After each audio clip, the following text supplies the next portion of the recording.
Thank you. It's really good to be back with you guys. Are you having a good day so far? Because my day is going so good. I woke up early. I went to Pilates class. I did carriage Pilates. Then I did infrared sauna for half an hour. Then I did Newcom for 20 minutes. I just did Newcom just now. I went to the office, actually put in about an entire day's work in about 2 hours, which is what I have it figured out for. And now I'm here with you guys. So it's like, sometimes I feel like, I don't know, pinch me. It's wonderful. And it's an honor. The ethics of eating. That's what we're going to talk about today.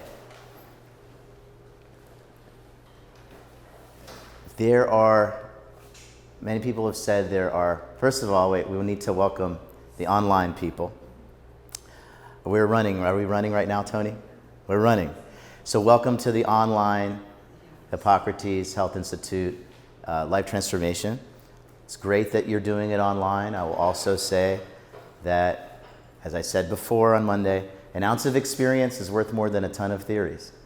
So that means you need to turn off the computer when this is all done and come on down to Hippocrates Health Institute and come to these 50 acres, lush, beautiful tropical acres. It is the jewel of South Florida. Hippocrates is the jewel of Palm Beach County. And we're here with the health educators. Health educators, can you turn around and look at the camera? Is this a good place to come and learn about better living and a better way of life? Yes. Okay, that's what I thought. The ethics of eating. Well, it's been said there's 3 stages of veganism.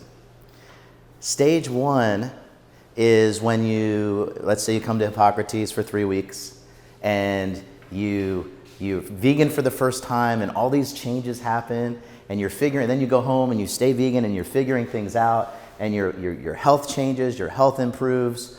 But there's people that will say, what about your protein? And you pretty much know that you don't need protein from animals, and people will say, well, if we stop eating animals, then the animals are going to take over the whole world. And have you thought about that? Because you could just really be doing something bad with this vegan thing. And you go back and you do some research and you're still figuring things out, and people for, maybe not for malicious reasons, but there's such compliance that we have in this world that's essentially organized around eating animals. And everyone's got a stake in keeping the status quo when it comes to a world organized around eating animals. But if you get through this stage 1, and then you get into stage 2, which is you've broken through and you feel amazing, and you look around and no one else seems to get it. And you look around and you say, why isn't the rest of the world vegan? And stage 2 is, they call it the angry vegan stage. When you're like mad, you get in fights at parties and with people who are eating animal products, and you've got all these facts and figures and you're trying to change them. And what we talked about, remember we talked on Monday about changing people. The only person we can change is ourselves. Because if somebody walks up to me and tries to change me, I don't care if it's the best idea in the world. I don't care if it's good for me. I'm sure as hell going to resist that person. But if we stay with it and we stay angry, hopefully not for too long, the angry vegan stage, stage 3. And stage 3, on the one hand, it's the final stage. But on the other hand, it's never ending. And it's the beautiful stage. It's called the deep veganism stage. It's deep veganism where we are compassionate, not just for ourselves and our own bodies, not just for the food animals that have been endowed with an ability to suffer, that otherwise were put here, believe it or not, to live purposeful and celebratory lives. And when we're eating their flesh, that we're taking away their purpose. And we are certainly disallowing them to live otherwise celebratory lives, right? So we have compassion for them, obviously. But then the deep veganism stage is when we actually expand our sphere of compassion to include the people that are still fucked up, to include the people that are still eating animal, maybe even proud about it, or maybe even they say, I just can't do it. And we're going to talk about some of those ideas, but we're also going to talk about some history and actually there will be some, I'll call it some, not duplication, but some, what's the word I'm looking for? Like a layover, like a... Overlap. Thank you so much. Thank you. You can be excused now. You like know everything. Okay. There will be some overlap. But like any good idea, like food is your medicine, medicine is your food, I think good ideas are worth perhaps reinforcing. Not just repeating, but reinforcing.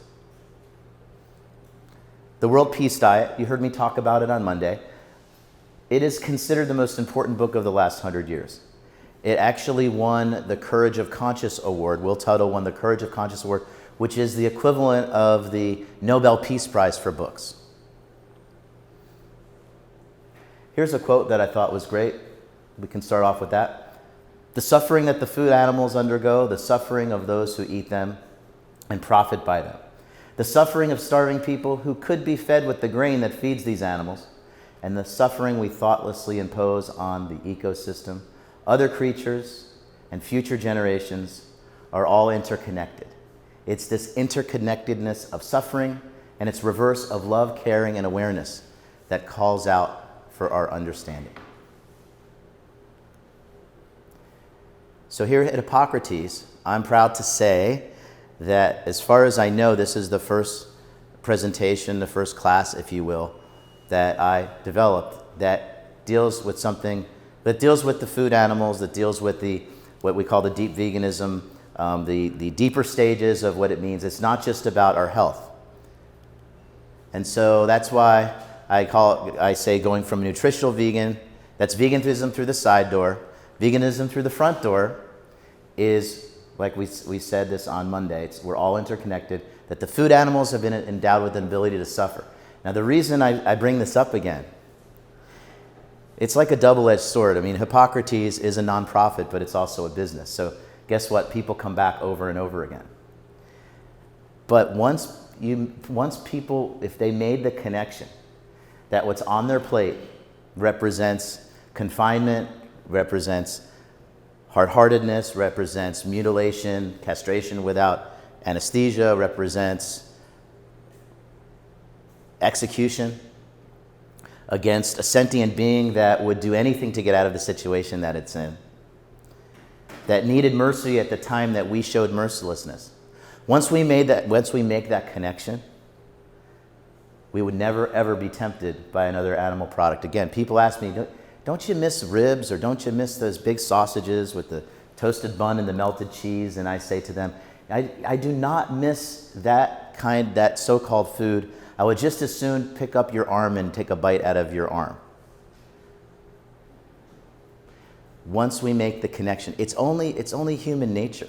If you come here to Hippocrates, somebody comes here and they halt, reverse, and resolve a catastrophic problem because Hippocrates helps people help themselves, gives them the information, allows their immune system to bounce back. After, chemo and radiation absolutely destroys the immune system. We all know that. If you solve this problem and you did it for yourself, that's great. But then you go home, and then all of a sudden, next thing you know, and I know because I've been through this whole thing before myself, although thank God I haven't had a catastrophic problem, but after I left Hippocrates the first time, I had some cheat days. Where I introduced, and then I went to Japan, and I went to what's that place where they have that really fancy steak? Not Kyoto, but Kobe. And I had a $300 steak, like 6 months after being to Hippocrates for the first time. A $300 steak. They actually bring out this big trophy with 2 columns on both sides. When they bring out the food, it's called the champion steak. Anyway. So you start introducing, the next thing you know, you're back to the SAD diet, the standard American diet. Once you make the connection about the consequences of our food choices, then we would never be tempted. The truth is that whether we're talking about our bodies, whether we're talking about society, whether we're talking about our relationships with each other, the consequences of our food choices have profound effects on our physiology, our mental wealth, and our society. We are going to talk about the fact that we're born into a herding culture. Have you heard of this term, the herding culture, before? It's also been known as, we learned it, you probably learned it in school, as the domestication of animals. And it seems like we live under the invisible trance of a term that Dr. Melanie Joy called carnism. Have you heard of carnism before? We're going to talk about that as well. We're going to touch on that.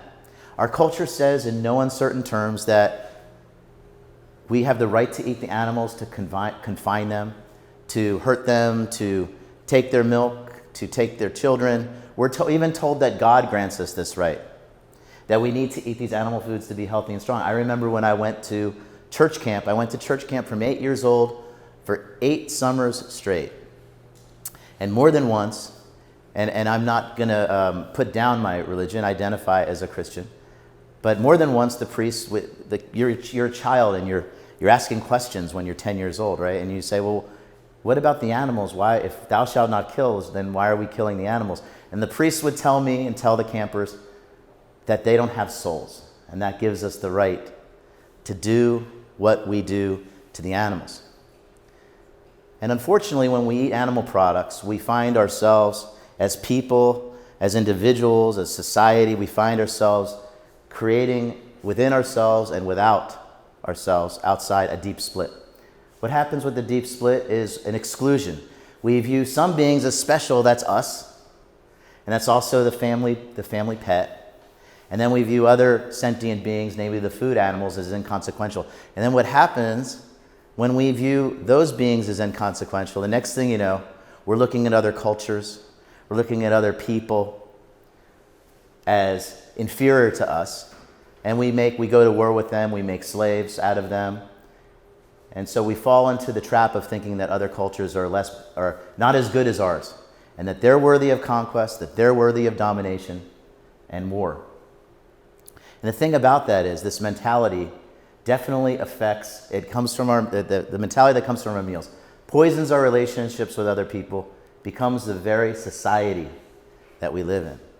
But we're in chronic denial about the consequences of our food choices, and we're disconnected. So in our culture, starting from very young children, we're this food that we didn't even have a chance to decide for ourselves what to eat. This food is injected to us at a very deep level, at a very young age.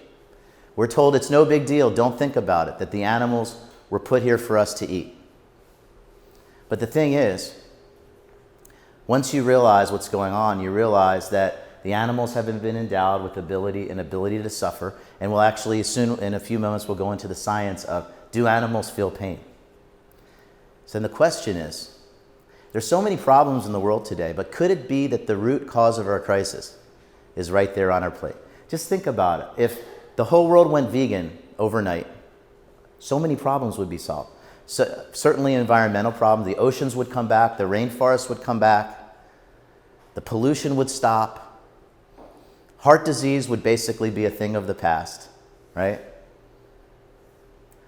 My parents, I don't want to bring them up, but they're wonderful people. They've been married for 55 years. And my dad was a bit of a hard ass growing up, especially on me as his first son. But they went vegan about 3.5 years ago. And my dad is like the nicest person. And he doesn't want to admit that it's the veganism. They went through the program here, but that's my theory anyway. The herding culture. Does anybody remember the graphic that was on the screen when we started this afternoon? It was a graphic. It was animals cavorting. Do you know what that was? It looked like the art in the garden. Very close. It was the Garden of Eden. Right. Okay. You went to Sunday school and you paid attention, right? Right. And so, the Garden of Eden, whether you believe it as a literal, thing of history, occurrence of history, or a mythological lesson to be learned from. The Garden of Eden was the garden of vegan before the fall. Did you know that? And so something happened about 10,000 years ago. About 10,000 years ago, we started herding animals against their will. And before that, and in the Garden of Eden, the Garden of Vegan, the animals essentially were mysterious co-passengers along with us on this planet that we find ourselves in. And they were and are put on this planet to live celebratory and purposeful lives. But the herding culture happened about 10,000 years ago. In modern-day Iraq, what was called Mesopotamia, the domestication of animals. And when we confined animals against their will, it required the opposite of what plant agriculture requires. Remember, we talked about plant agriculture requiring basically Sophia wisdom, inherent wisdom, love, nurturing, watering, and this animal agriculture, which was practiced by men, requires rough handling, hard-heartedness, and of course, ultimately execution.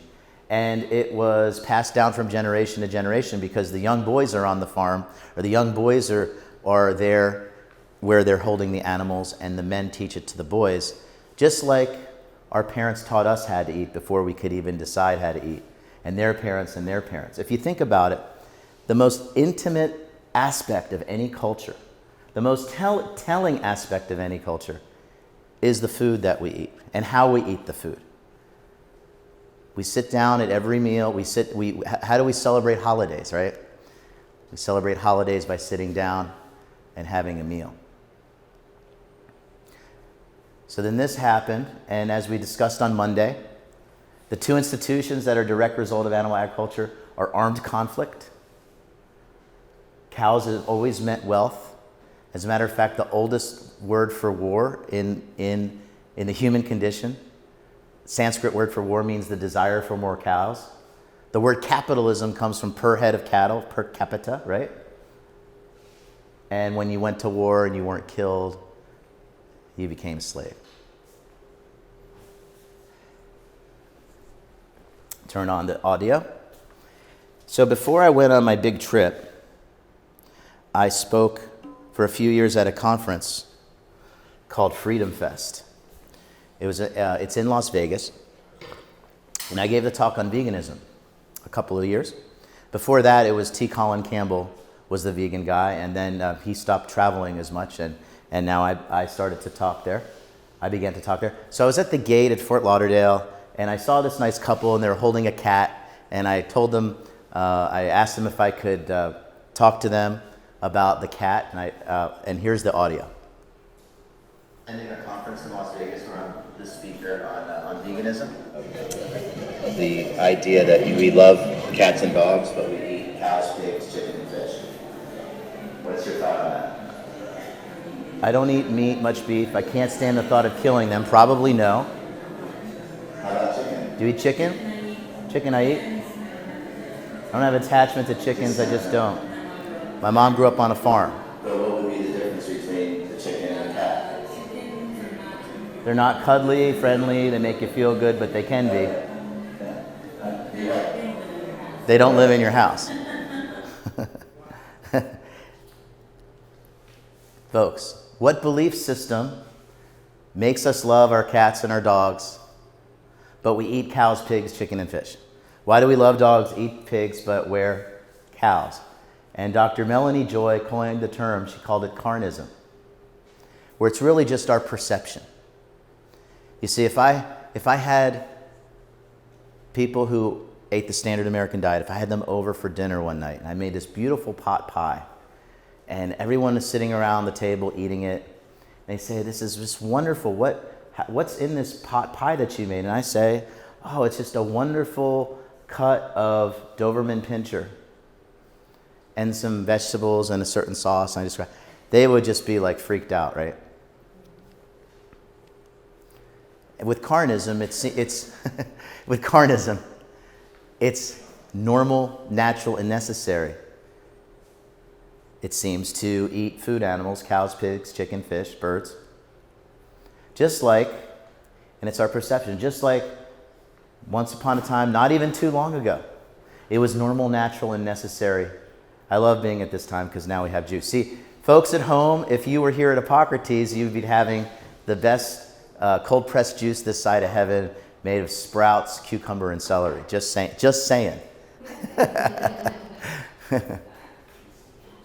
Just like not too long ago it was normal, natural, and necessary to have a slave, to own slaves. And I would imagine that the people back in the antebellum South, only say 150 years ago, would find it very difficult to understand that what they were doing was wrong. That they would say that it's impossible, there's nothing wrong with owning slaves. And we also, for example, sexism. We know that sexism is wrong, and we've had a lot of that come to the surface in our society more recently with the Me Too movement.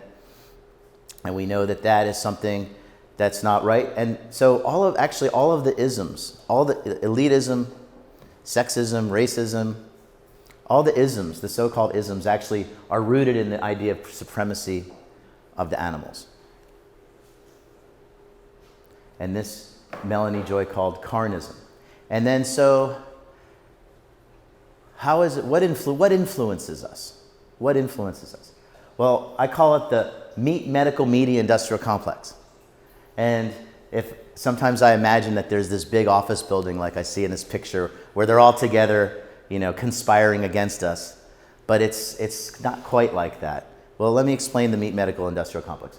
We turn on the TV, and what do you see when the advertisements come on? You see advertisements for the food, like, well, we'll call it something else, McMurder, Murder King, Kentucky Fried Cruelty, Outhouse Steakhouse.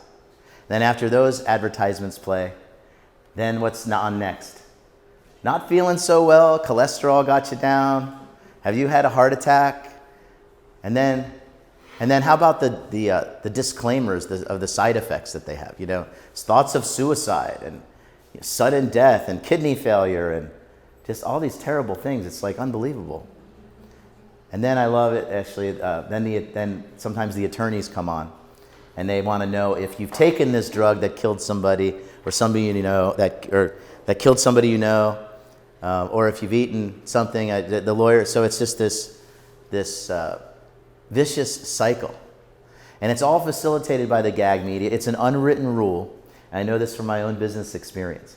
It's an unwritten rule that the media, television, radio, and so on, newspapers for sure, do not publish articles that are detrimental against their advertisers.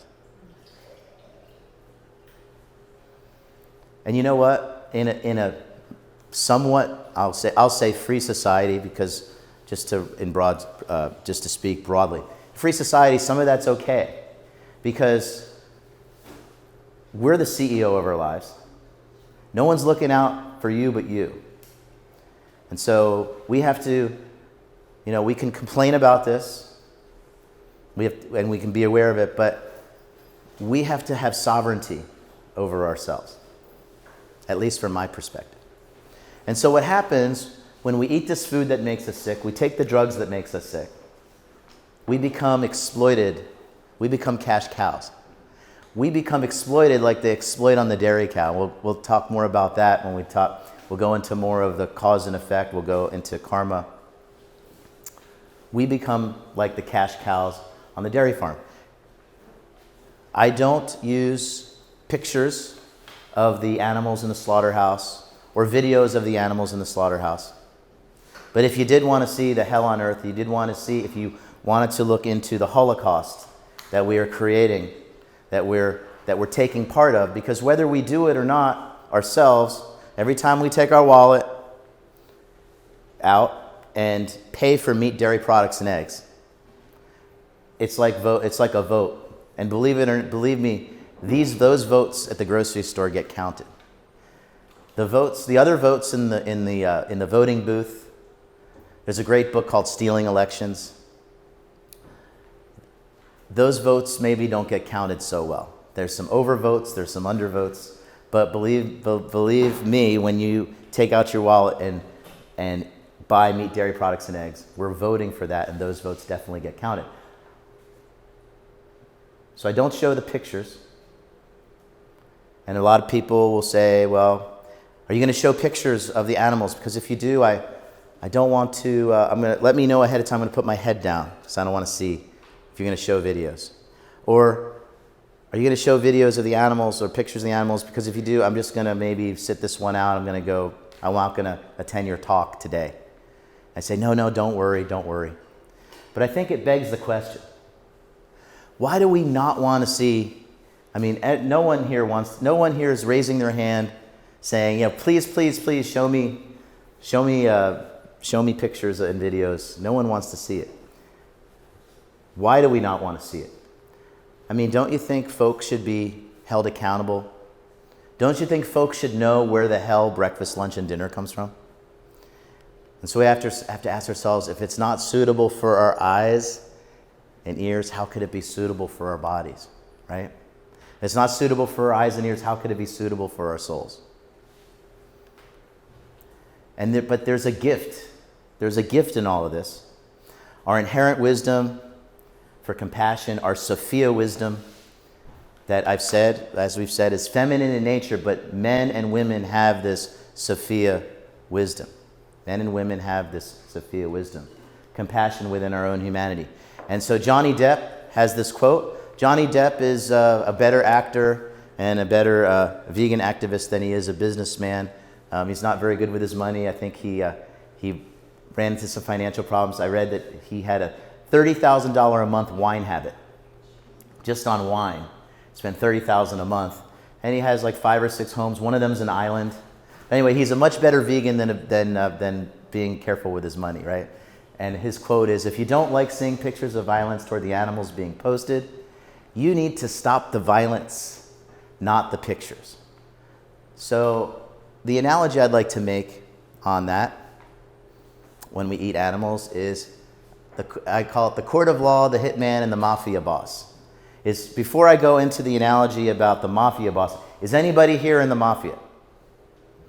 No? Okay, good. So now I can speak freely. Now I can speak freely then. You see, the court of law makes no distinction between the mafia boss and the hitman. The hitman follows the orders that the mafia boss gave him, right? As a matter of fact, in many cases, the mafia boss who orders the death and the execution that's carried out by the hitman, the mafia boss actually gets the harsher punishment. And so when we go to the grocery store and we get the animal's body parts in nice, neat little packages, wrapped up in cellophane, it looks nice and neat, and we go to the counter and we go to the cashier and she smiles at us and we smile at her. As soon as we take out the money and pay for it, we are like the mafia boss that orders the hit. We didn't kill the animal, but we paid someone to kill the animal. And like we talked about Monday, who are we paying? These poor workers, these factory workers. It's unconscionably bad, awful work, who as a group, right, have the highest rate of spousal abuse, alcohol abuse, drug abuse, and suicide, because what they know they're doing is wrong. It's called self-induced post-traumatic stress disorder. And so, but we're disconnected. When we eat animal foods, we're disconnected. We don't even realize that we're like the mafia boss that orders the hit. Well, let's look into whether or not animals feel pain. I know I'm preaching to the choir here. I think everybody understands that. The other day I asked how many people, I never like eating before I speak, and I had a really nice cauliflower rice stir fry. Sorry it wasn't raw. I had a wonderful cauliflower rice stir fry before I came, and the nice thing about it is I can keep enjoying it. It just keeps coming back. Anyway, everybody understands that animals feel pain, that animals are the subjects of their lives. What's important to them is like what's important to us. And the other day I asked how many of you had companion animals, whether it be cats or dogs, and just about everybody raised their hand. And just about everybody nodded their head in affirmation when I said the statement that when you look into the eyes of an animal, you know there's someone in there. But from a scientific point of view, people want to know, do the animals feel pain? Well, what does the science say? In 2012, a group of scientists created what's called the Declaration of Consciousness. The science says that all beings with a central nervous system feel pain like we do. What's a central nervous system? Basically, it's what we call a vertebrate animal. any animal with a spine. Any animal with a spine has a central nervous system that then goes to a brain that actually will feel pain. So an animal will react by crying, shrieking, eating less food. They give distress calls. They breathe differently. They will have cardiovascular changes. They release hormones. And the picture's not so great here, but this is a bull in the middle of a bullfight. You can see right here is a tear from the bull. Animals also have empathy. In one study, they took a group of monkeys and they set up a system where they would give the monkeys a treat, a food treat, if they pressed a button and electrically shocked another group of monkeys. And the scientists were so surprised because the monkeys would rather starve than shock their fellow monkeys. So animals actually have empathy. And so we have to ask ourselves, thank you, is that my juice? Yes, sir. Would mankind be so noble? I want to take a big sip. Guys, this is what you're missing, you online people. Take a look at this. That is so good. Oh my God. You know, I try to make this at home. I have a Norwalk cold press juicer. I try to use, like they say, what's 50% cucumber, celery, and 25% pea sprout, 25% sunflower, right? Yeah. And I just can never get it to taste like that. Just like I can never get the hummus. The hummus here is the best hummus in the world. And the house dressing, that yellow stuff, I can also never get the hummus or the house dressing to taste the way. I think they published one, my theory is that they published one set of, from the kitchen book. I want to say cookbook. I don't want to say cookbook because we don't cook the food here, right? They published one thing with the so-called ingredients and the way they make it. But I think they have like a secret, like off the record one. But yeah, that's right. So we're gonna dive a little deep into what happens on the factory farm. Without getting too graphic, and certainly we won't show any pictures. But the factory farms today are really like prisons. They're like concentration camps. And it's so great with social media now. Everyday people are starting to see the hell on earth that we've created, the hell on earth that we're supporting when we eat animal foods. There's 9.1 billion animals slaughtered annually in the United States. That's nearly 300 per second. And there's 70 billion land animals worldwide slaughtered. But that's land animals. Anybody know how approximately how many fish and marine life are taken for food? Okay, so there's actually not a number. They don't know the exactly number. They think it's between 2.2 trillion to 3 trillion. And they don't know the number because they measure by weight. So just think about that for a minute. Imagine these animals that feel pain. And there's a great book called What a Fish Knows. What a Fish Knows is a fantastic book. What a Fish Knows, what I know about What a Fish Knows is that the fish are really smart. I mean, they have built-in GPS systems. They're monogamous for a lot of their life. Many of the species are monogamous. They travel in schools, but they can tell each other apart by the thousands. Can tell each other apart. They remember mazes a year later. So even like something is, there's a lot of pescatarians that have compassion for land animals, and I get that, and it's a step in the right direction. But they're all the subjects of their lives. They're all special. They're all put here to live celebratory and purposeful lives. So what I'm getting at is the fact that they measure it by the weight. Imagine if I took you and said, or Vera, and said, I'm going to sell you off by weight. And we're just going to sell you as a commodity by the pound. And you would say, no, I'm Vera. I'm a mother of 3. I have a loving husband. I have this. I don't know what your hobbies are, but I'm a good painter. Let's say I'm a good painter. I'm an opera singer, or whatever it is that you do. I'm more than just weight. And so that's one of the big problems we have with this herding culture. This herding culture is that we've reduced, starting about 10,000 years ago, we reduced the animals from sentient beings to objects. And as I inferred in the beginning, once we did that to the animals from beings to objects, then we actually started doing, we reduced also women. We reduced it. There's actually before patriarchy, they've speculated that there was actually partnership societies between women and men before let's say, a male-dominated system, which we find ourselves to a large extent. And I'm not one of those male basher types. I stick up for myself. But let's talk about the chicken and hatchery horrors.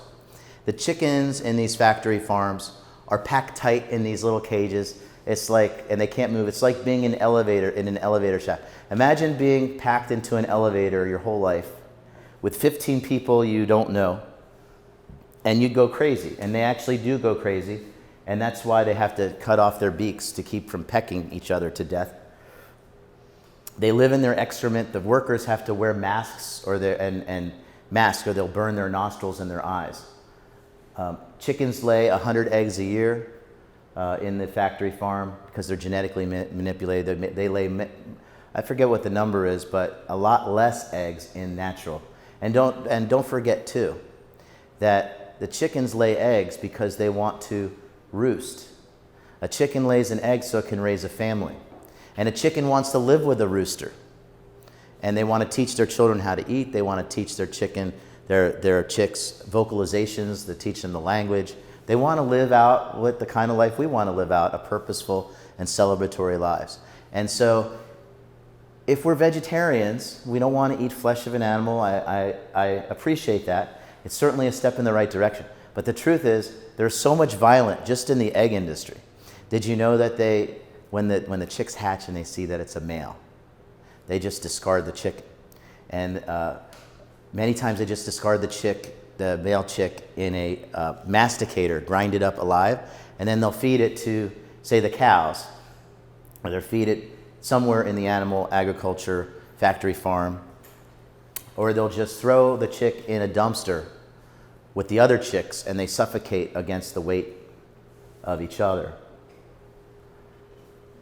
Chickens will give eggs for a year and a half before they go to slaughter. They grow fast, and they can be killed in as little as 5 weeks. It's a miserable life. You could actually say that, you can make the argument that the best thing you could do with these chickens, bringing them into this world the way that we brought them into this world, the best thing you can do, the most merciful thing you could do is to end their life, because it's just, they don't have a life to speak of. They're transported in trucks, and it's just the cost of doing business that, because they don't give them food or water while they're transporting them in the trucks, just the cost of doing business that millions of them will die under the conditions of having no water. And this is an acceptable, and by the way, this is your humane, this includes your humane label that they pay extra money for. This is an interesting one, that chickens are exempted from the humane slaughter laws.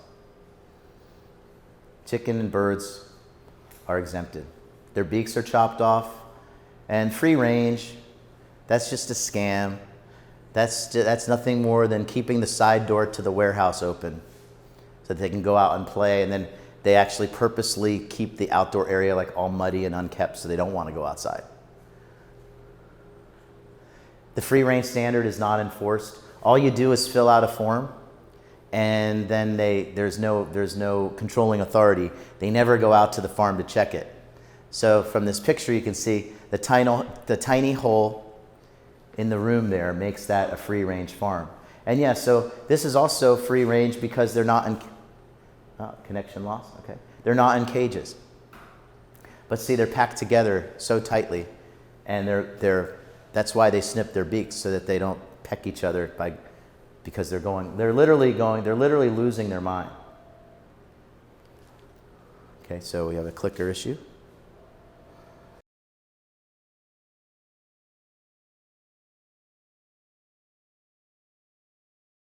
Okay, well, I'll stay here for a sec. So that was 1957. Chicken weighed about 2 pounds. And then today in modern factory farming, now the chicken's about 9 pounds. I just saw that light on. All right, let's talk about the cows. Dairy consumption is basically an abomination against the mother baby relationship. The industry calls it a rape rack. That's not a term that I've come up with or a disparaging term that as a vegan I call it. No, the industry calls it a rape rack, where you have to artificially, did it go off again? You have to artificially impregnate the cow with a sperm gun. And so I'll let your imagination run wild on that. I've asked the question, how do you think they get the sperm?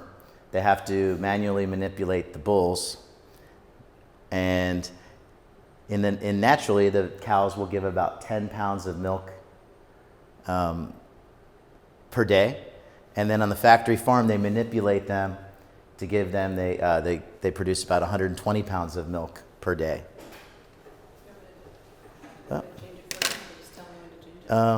Yeah. So hello to everyone online.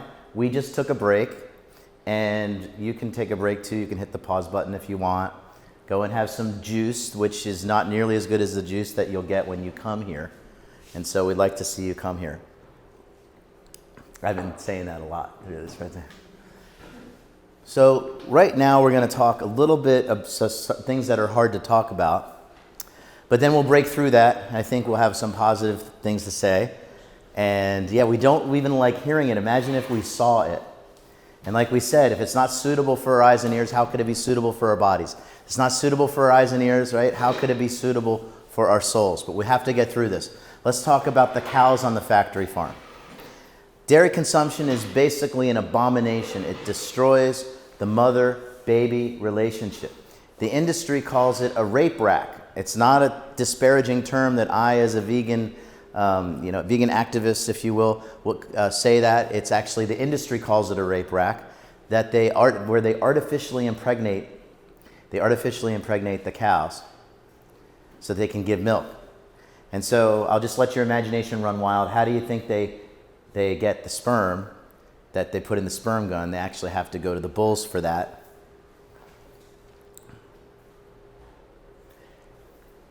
Some very smart people along the way have told me they had no idea that a cow had to be pregnant in order to give milk.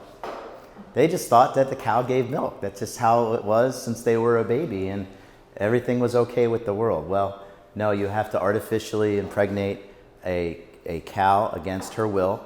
And once she's pregnant, she starts to give milk. And in the wild, naturally, the cow will give about 10 pounds of milk a day. But on the factory farm, they drive them so hard as like slaves that they give up to 120 pounds a day. How do they do that? They do that with hormonal manipulation. They do that by feeding them fish feed, because half of what they fish for in the deep sea fishing, half of what they fish for, they pick up the non-target fish. So what they do with that, they grind it up and they feed it to the cows to fatten them up, and they make more milk when they feed them fish and they give them hormones. So they're driven so hard as slaves over and over again that this milk mustache that the milk industry was so proud about to advertise and brag about, and they had those celebrities with the milk mustache. The milk mustache is really a pus mustache, because the mastitis of the udder is so overworked that the cow leaves pus and blood, even in organic milk. And then once the baby is born, the newborns are stolen from the mother, and the mother and the baby cry for each other for days. I gave this talk in California a few years ago, and a version of this talk. And when I said that, a young lady in the back of the room raised her hand. She said, "I'm from a small village in Europe," and she said, when I'm in my family's farm, she says at night she can lay in bed at night and she hears the crying of the mother and the baby calf. And when she said that, the rest of the people in the hall just kind of had this collective gasp, because like I've been saying all along to these online folks, an ounce of experience is worth more than a ton of theories. Once you actually experience something, it's like you know it's real. That's why some people go to church and they're so religious and they're God, God, God, God, God. You can say God all you want, unless you actually have had a spiritual experience with the divine, then you really don't know who God is, do you? But I digress. The newborns are shackled, and they're killed as children for their soft meat. They're killed as children for their soft skin to make leather. The average life on a factory farm for cows is about 3 to 5 years, because they impregnate them over and over again about 3 or 4 times, and then they become what the industry calls spent. And they're spent, and they have osteoporosis from giving all that milk for their life, and they can barely make it down the chute, the kill chute, to the kill floor. They can barely make it. But in the wild, they will actually, it says 20 years here, they'll actually live up to 25 years. And then they're executed in a non-nice way. They're hung upside down, and they're bleeding. They bleed out. It's a painful death to bleed out. So that the pain, understand then, what we're paying for when we eat meat, dairy products, and eggs. We're paying for a misery that is, and pain that is so unconscionable, it's beyond our wildest imagination. But people will eat pizza, hot dogs, hamburgers, ice cream, without giving it a thought. We go to our church fundraiser Sunday afternoon in the church hall, and the pastor, the priest, and the parishioners are having a fundraiser for something, and they're eating ribs, and they're saying how great the ribs are. And that's the world that we live in. Domination of the feminine. Dairy food is nothing less than sexual violence. In animal agriculture, we have to objectify the females. We use the females in animal agriculture for financial gain and for gratification, basically, for our gastronomical gratification, right? And then in the human experience, all too often, society sees female humans as objects to be objectified and gratified. And I'm saying, in the deep vegan ideal, in the deep vegan perspective, that there is a connection. Sowing what we reap. On Monday, we talked about the 5 aspects of total health, which is our physical health, our mental health, our spiritual health, societal, and environmental. And in the spiritual health, we talked about karma. We talked about the law of cause and effect. We talked about what goes around comes around.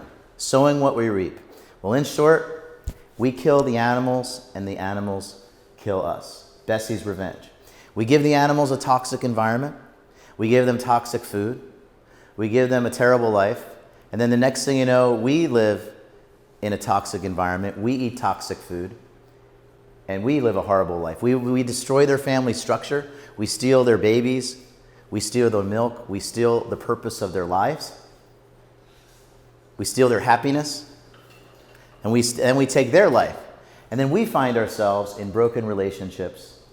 We find ourselves, and not to lay blame or to look down on anybody or anything in a situation, we all have a path. We find ourselves with broken homes, broken relationships, and all the things that mankind causes to the animals. It's so bad on a factory farm. It's so bad that they actually have to give the animals drugs for anxiety, depression, insomnia. And then in record numbers, we go to the doctor for what? Depression, anxiety, and insomnia. We stab, or we pay people to stab animals for a living, and then we get stabbed. How do we get stabbed? Well, what's the number 1 disease in the United States? It's heart disease, right? In heart disease, they have to stab us, they have to cut us open and take the vein and sew it onto our coronary artery, right? In the 16 countries that I gave presentations to,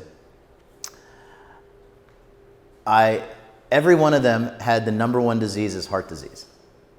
Because if I'm going to get up and say the number 1 disease in the United States, I speak in the United States, it's easy. You can never forget. It's the number 1 disease and cause of death. But if you're speaking in Malaysia, or you're speaking in Thailand, or you're speaking somewhere in South America, you better, if you're going to say it's the number 1 disease, you better check it out. But it was always in the top 3. It was always in the top 3. So we stab and we get stabbed. If our diabetes is so bad, we have to cut off a leg. We have to cut off a leg. We have to do drastic procedures. We overfeed them. You saw the picture of the chicken, right? From 2 pounds to 9 pounds. And then we're overfed. The animal and the animal eater, the dairy eater, sows thousands and thousands of karmic seeds. And it would be naive to think that he does not reap what he sows. So there is a connection. And so on a very deep level, I believe we have a physiology of peace. We've been given a body that does not require animal foods. We've been given a body that does not require animal foods. And that's not just philosophical. That's actually scientific. We know this. Our teeth are canines, or kinos are canine in name only. They're not meant for ripping. Imagine if we had to kill an animal literally with our own hands and our own mouth. Our teeth are meant for grinding things, not for ripping flesh. Our digestive system is very long and cavernous, so it can soak up all the phytochemicals and the nutrients, the vitamins and minerals and the fiber, right? And the apex predator, like the lion, his digestive system is really short, right? So it could push out the decomposing flesh really, really quickly. So it's not just a philosophy here. It's obvious that our bodies were made for plants. So this is a gift. And what happens when we take this gift and we say, to hell with it, we're going to eat animal foods anyway? Is it a stretch to think that we sow the seeds of our own destruction? Here's a quote, and then a video. When an animal kills a human for food, he's neglecting his own hunger for justice. Man prays for mercy but is unwilling to extend it to others. Why should he then expect mercy from God? It's unfair to expect something that you're not willing to give. It's inconsistent. And so now I'd like to show you a video, a word, a message from Dr. Will Tuttle. Oh, almost not yet. This is the miracle at Fatima in Portugal when I was there. And these people are walking on their knees. These are good Catholics. These are very pious Catholics. And that is the shrine, that is the place where the Virgin Mary appeared right before World War I ended, or World War II. She predicted the end of the war, and she told the children some things, and she said she was going to come back. And it's a whole big story, but it's one of the millions of people who come every year, especially Catholics come. And so I was there. That was me filming. And this is me in Portugal, in Lisbon, Portugal. It's an amazing place. I'm actually going there next Friday to come back. I loved it there so much in Portugal. But it occurred to me something very, very ironic. I saw it all right then and there, folks. I saw these people walking on their knees, some of them on their hands and knees. And I thought to myself, what are they all asking for? They're all asking for different things, but if you summed it all up into one word, they're asking for mercy. And so it struck me as ironic. How can we ask for something we're not willing to give? Seems to me that it would be futile, ironic, and that it would never be possible to happen. And so again, this deep veganism thing, it's not about me or you or anyone else standing up here and saying, I'm the vegan, you need to change your lifestyle, you need to change your diet, you need to change what you're doing is wrong, you. It's not about that. It's about expanding your sphere of compassion. And then so actually my dream for this vegan thing that we're all a part of is to just walk into a room and everyone turns vegan. Just like that. And that will happen too someday soon. In our lifetime, first of all, let's get it straight right now. In our lifetime, the world will definitely be vegan. It'll be like, sure there'll be pockets of things, but it'll be like slaves. I mean, technically there's slavery still in the world today, right? But it'll be just, I'm sure there's some places that still practice voodoo. Maybe some places that still do some bloodletting to get the bad blood out, but basically I think we're definitely, one way or the other, we're in the last days of eating animals. Let's put it that way. Oh, so the video I thought I was going to play for you is coming in a few moments, not when I thought it was. Do plants have feelings? Well, we went over the science about animals feeling pain, and so this little segment came up because I got pissed off. I got pissed off at my brother because I think it was Thanksgiving or it was Christmas time. You know, now there's like 3 vegans in the family, my parents, myself, and my sister and her family of 5. They're all aspiring. There's basically 2 kinds of people, vegans and pre-vegans. So it depends on where on the spectrum you are on that. And my sister and her family are aware, and they're juicing, and they want to be plant-based. They stop drinking milk. They do almond milk, little things like that. But they're not vegan, but they're aware. And then there's my brother and his family, and my brother wants to have nothing to do with it. My brother's wife wants to have nothing to do with the idea of vegan, and he will always say, but plants have feelings too. So I got really peed off on it. I actually decided to look into this thing, and the idea. And I talked to Gabriel Cousins, Rabbi Gabriel Cousins, a medical doctor, about it when I visited his retreat in Arizona. This idea that plants have feelings. Let's look into it. It was originally suggested in a book called The Secret Life of a Plant. And there have been some articles in the newspaper, sorry vegans, Brussels sprouts like to live too, and so on. But like we saw in the science about the Declaration of Consciousness, plants are not vertebrate animals, they're not vertebrate beings. Therefore, because they don't have spines, they're not vertebrates. They're not sentient. And therefore they have no brain, and they have no central nervous system, so they cannot feel the same way that a cow, pig, chicken, or fish does, or a human being. A plant reacts, but an animal feels and responds. A plant will turn towards the sun to maximize optimal life, just like a bell will ring if you run an electric wire through it, but neither is a sentient being. But a pig, on the other hand, will respond with shrieks of fear and pain when the pig is executed. So the idea here is a plant is something, but an animal is someone. So when, as vegans, when we talk about the animal kingdom, we talk about dogs, we talk about pets, and this actually took some practice with me, and it was pointed out to me. We want to get away from using it. It's them. It's actually a being. So beings are not its. Beings are someone. Beings are they, or beings are her or him, and so on. And then so I told my brother at that dinner table, the holiday dinner table, if you still feel sorry for the plant, just imagine how many plants we could save if we stopped eating animals. Because almost all the plants that are grown go to feed the animals. But when you think about it, plants are part of the cycle of life. We have to ask ourselves, don't we have a right to eat and grow food? I mean, we're not breatharians, are we? We're not. You heard of breatharians? Breatharians supposedly live on water and ether and sunlight. They're supposedly, they estimate about 4,000 breatharians, and about 3,999 of them are liars, because they do sneak food. I'm on to them. I'm on to them. I think I have their number, and I think it's great. I would like to fast for long periods of time. And Brian will tell you can go without food for at least a month and be fine as long as you hydrate. I think it's 11 days for water, where you actually will die. You can't go beyond 11 days. I forget the number. 7? Okay, thank you for clarifying that.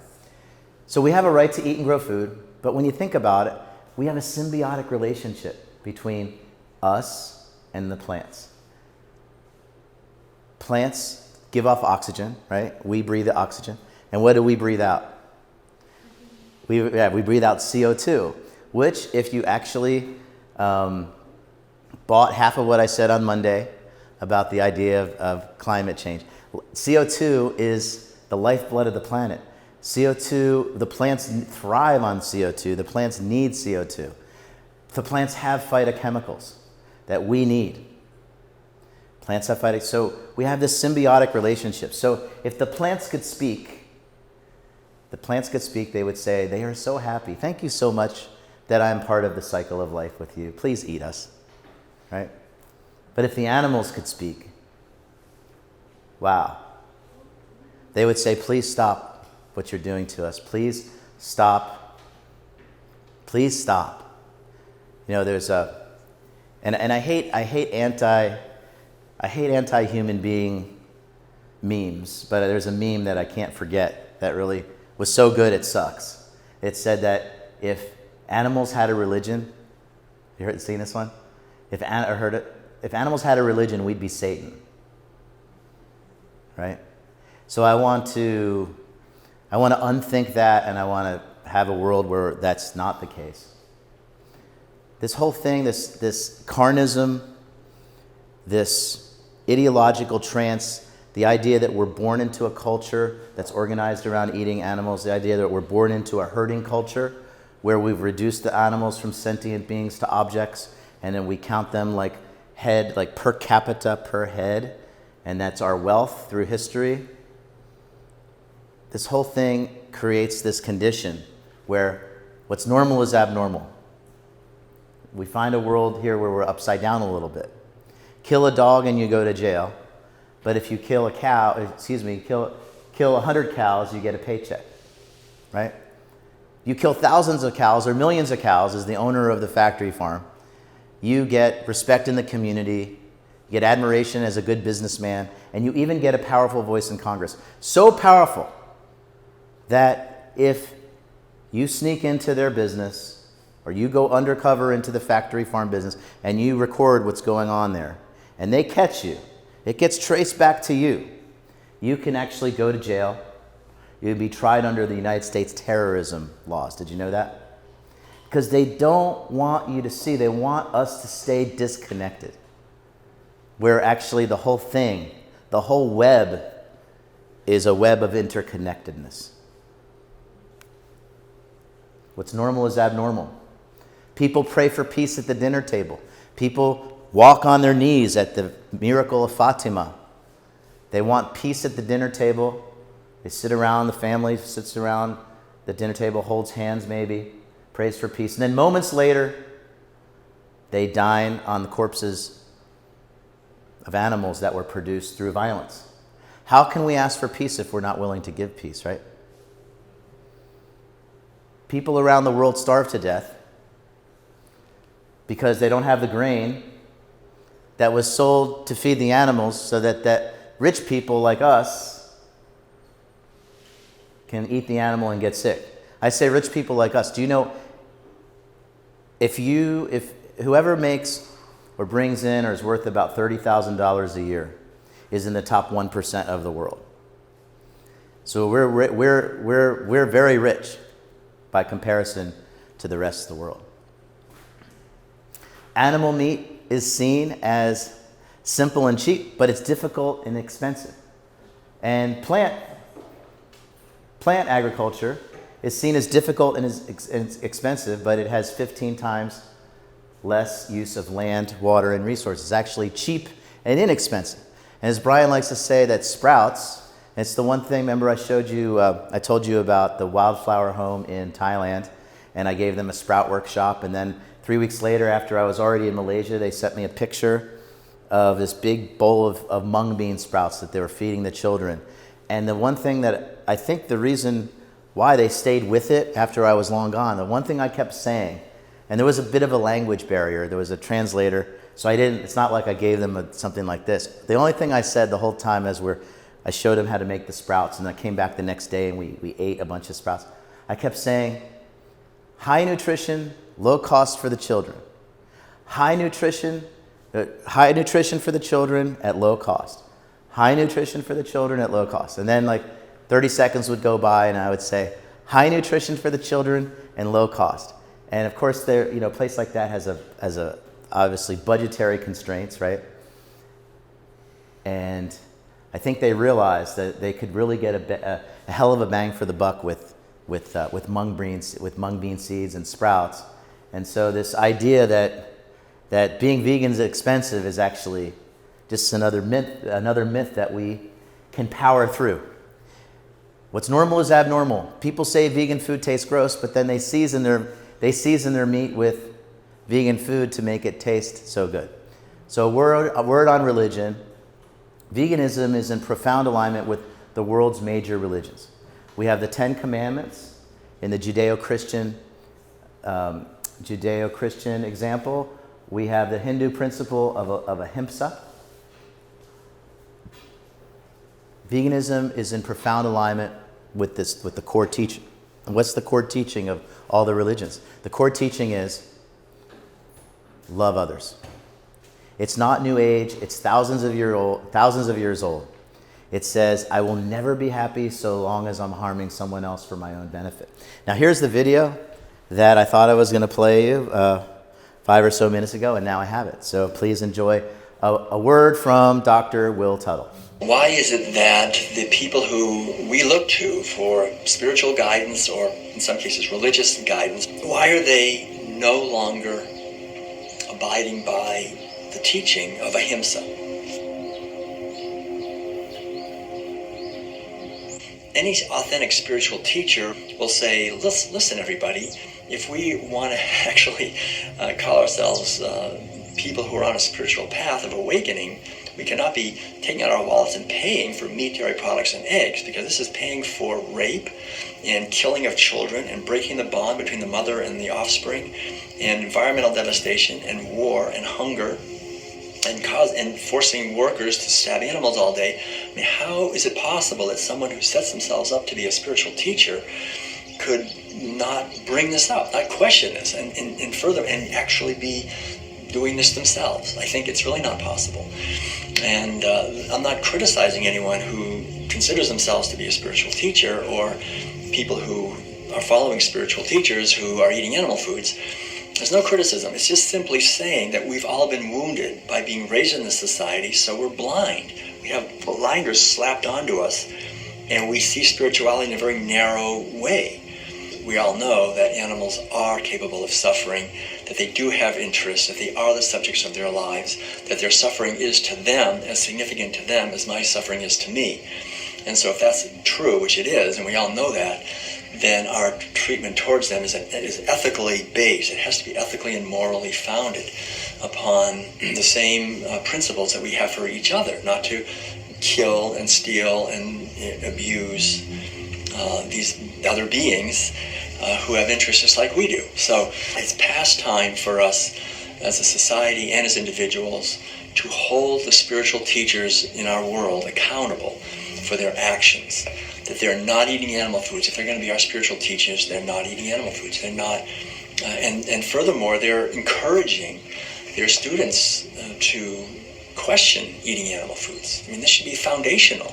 This is so obvious today. Maybe in the past it wasn't so obvious, but today with 7 billion people and the complete destruction of ecosystems due to animal agriculture and the violence to these animals and the hyper-confinement and mutilation of animals, the violence, abuse, and devastation, the disease and hunger and injustice, all radiating from animal agriculture, makes it clear that anyone who is a spiritual teacher or a political activist or an activist for social justice in any way needs to be aware and to live a life we would call a vegan life. I think it's too bad that we have to use a word like vegan to describe just what is basically just coming home to our own true nature and just seeing beings when we see beings and not seeing commodities. This is our natural wisdom. And I think this is what veganism is, and this is the foundation of spiritual teachings. And so if we want to have a future for our children, and we can see that there is a doorway opening for a positive future, that those of us who are teachers, and I think in a deep sense all vegans are teachers, because if we're living this, we're exemplifying a life where this pathway to a world of peace and harmony is actually being lived by us, that we can treat not only all the non-human animals of the world with kindness and respect, but also treat each other as human animals with kindness and respect in all of our relations. This is an ongoing challenge, a never-ending challenge, and we can all improve our ability at doing this. So again, I want to thank all of you for the efforts you're making, and know that the vegan path, the path of ahimsa, of nonviolence, the spiritual path of awakening from the delusion of separateness and from the underlying delusions in our society, from decolonizing our own consciousness, from understanding our connection with an inner wisdom that can guide us in our life. And that as we do this and live this, we're creating a movement of peace and freedom that will benefit not only us, but all living beings. Thank you very much.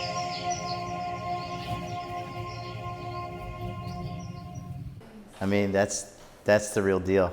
I hope you can come back, and when Will comes once a year for 4 or 5 days. He works with the health educators, and then he also, they do a public event, and then we do some events around town. We do events in Miami, and we really put him to work, and he's just, can you tell he's just like a great guy? And he and Brian are colleagues and friends, so he's, a great friend of the Institute. So this presentation has been called The Ethics of Eating. So it's, say, 99, 98% about the food. But what else? What kind of shoes are we wearing? For myself, I'm not here bragging or anything, but I stopped wearing leather a couple years ago, and I found some great sources for vegan shoes and vegan belts and vegan accessories. And so it's not just the clothes. And this is a cotton jacket. It's not wool. What kind of car interior do we have? My car interior is leather, but I got my car, say, 4 years ago. And so I'm actually waiting. Tesla has man-made option interior actually, they only offer that in the Tesla. Mercedes is offering it with a crazy upcharge. And I'm actually waiting a couple years, and then I'm going to see what kind of man-made options there are with the cars. And I'm actually holding on to my car because I just don't want to go out and have another 4 years with leather. I want to actually and the Tesla, I'm just scared. I'm afraid I'm going to run out of electricity in the middle of the road, and I'm not there yet. And I know they have an app, and Brian tells me how much he loves his Tesla. I know they have an app where it tells you the closest one, but I'm still a gas station guy, so forgive me for that. Vivisection, using animals in science for testing. That now there's more and more products where they're bragging they're not using it for testing. They're not using animals for testing. And with computers and simulation and all the data that they have now, that's, I think, going to be going by the wayside. Animals for entertainment. Barnum and Bailey Circus actually closed, I think, 3 years ago. The longest running circus in history closed its doors. And the reason they closed their doors, for some of the very ideas that we're talking about today. So things are moving in the right direction. So it's beyond the food, it's what we're wearing, using all byproducts of the that come from an animal. And that if we abstain from all of that with the food, that would exemplify really what veganism is. But there actually is an official definition of veganism.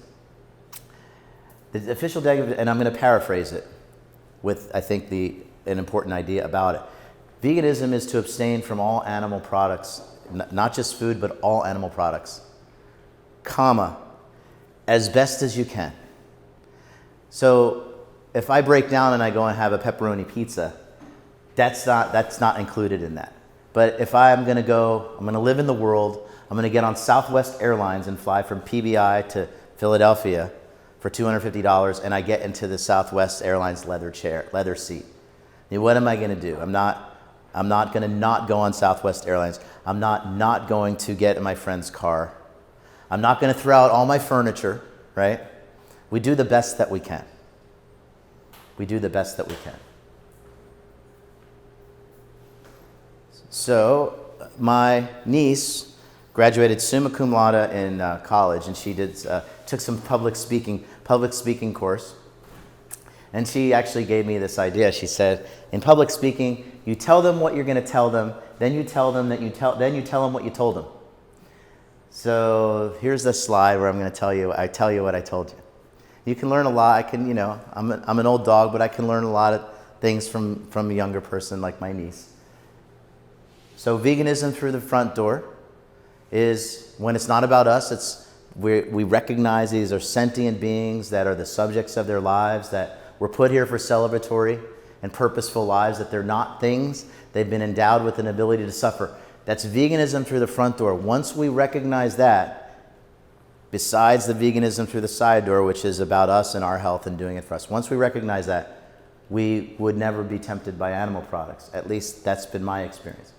The root cause of our crisis lies on our plates, because the two institutions, as a direct result of eating animals, is war and slavery. We have cultural programming known as carnism. We have this herding culture that we're born into. We're born into a society that's basically organized around eating animals. Animals feel pain. Plants don't have feelings. And all of this doesn't come without a cost. We sow what we reap. Religion. The religions are in profound alignment with the veganism is in profound alignment with the basic tenets of veganism. So we've spoken about the hell on earth with the factory farms. We've spoken about what happens, what they do to these animals. And some of it hasn't been too pretty to talk about, right? But this is actually really good news, because it doesn't have to be this way. And like we said on Monday, and I think it's worth reinforcing this idea that this veganism is really a liberation. It's a way out. It's walking through a different door than the doors we've been previously shown. We are like the cows. They didn't choose it, and we didn't choose it. And if we're eating meat and dairy, we are like the cows on the dairy farm. We are being exploited like dairy cows, and we are essentially just following the orders we're given as children and as adults. So let's stop following orders. Remember, in the elevator close on Monday, we talked about why be vegan? And the quote is, "I'm deeply grateful that I discovered that the only reason I was eating animal foods is because I was following orders. And I'm no longer following orders anymore, and it's fantastic." Short and sweet and simple. And because we're not trying to change people on the spot, they're going to have to figure it out for themselves. But we can, that doesn't mean we can't be advocates, right? I'm not following it anymore. I'm not doing it anymore. And it's fantastic. Veganism liberates us, because once we stop following orders, we realize that we are free and happy in countless ways. We will be free when we free others. We can be free from the bad dream and the invisible ideology of eating animals.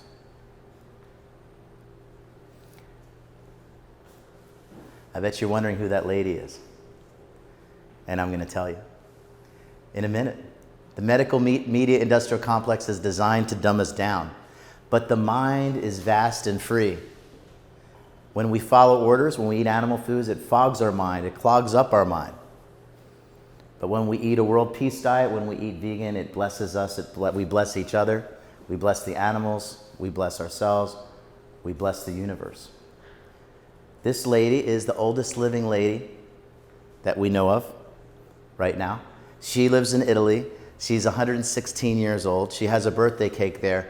I cut off the one. It actually says 117. I think they want her to keep thinking about staying alive, right? And they asked her, what's it like? What was it like? What does it feel like to be 116? And she said, it goes by really quickly. She said it goes by really quickly. And so when you think about it, whether we live to beyond what do they call centenarian? What is it? Centenarian? I think that's what it is. Whether we live to a ripe old age, way over 100, or whether we are called home only after a few decades, way before we would like to. No matter what, whether it's a few decades or 12 decades, we're only here for a very short period of time. So while we're here, why don't we live a life that's adventurous, extraordinary, that does good for others, that doesn't cause pain, that doesn't cause suffering to others, doesn't cause suffering to our bodies, our minds, to our society? And that is my hope and my blessing. That's the ethics of eating. Thank you.